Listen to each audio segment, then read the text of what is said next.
Peter, welcome and congratulations on running for office. Tell us a little bit about yourself.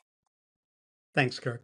So my family got their start in the security space in 1923, a central station alarm business in metropolitan New York City.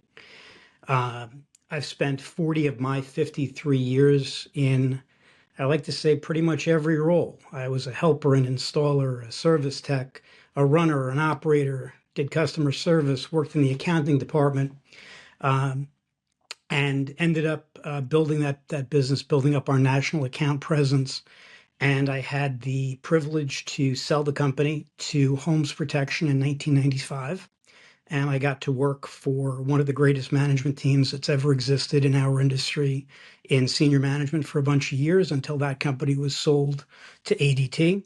I was one of a handful of executives from Homes to remain at ADT for uh, not the longest period of time, but I did spend some time there doing acquisitions and helping to fold in some of the larger companies that ADT acquired.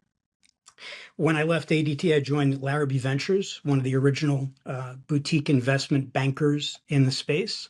And I worked with Bill Larrabee, another veteran in the industry, a great learning experience. And we completed dozens and dozens of acquisitions together and worked in crisis C-level engagements for companies that were having stressful situations and worked out situations for a number of banks. Throughout my career, I've worked in small, middle market, and national companies at every level. Currently, I have an installing business called Goldring Protection that caters to the wealthiest individuals in the world, residences throughout the world, and high-risk retail, including a specialty in the jewelry market nationwide. So I can certainly relate to everybody from solo practitioners on up to C-level executives alike. I hold 11 state licenses. I'm in 17 trade associations. I'm NICE at 4 in fire alarms. I've also helped NICE at write test questions for the NICE at program. I'm on 2 NFPA technical subcommittees, one in burglar, one in fire alarms. I'm an instructor in New York, New Jersey, and Florida. I'm also a volunteer firefighter, EMT engineer, and instructor in the fire service. And most recently, I was elected a fire commissioner and a trustee for the New Jersey State Association of Fire Districts in New Jersey, and I'm very active in education and training for the fire service. Yeah, accomplished. Thanks, Peter. So if you were elected to the board of directors, what would you bring to the table?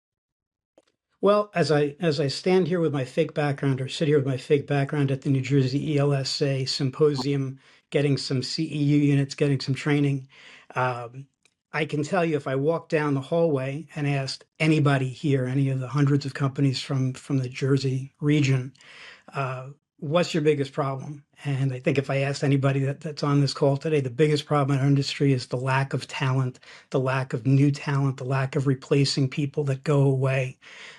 We're in a crisis. We're in a tailspin. And if we don't take some very serious steps to get people involved, get vocational training out there, think about this from new perspectives, and get boots on the street, we're not going to be in industry for much longer. So I'm a tremendous advocate for education. Just as I said in the fire service, it's a big problem in the volunteer fire service. It's the exact same problem in this industry and in dozens of other industries.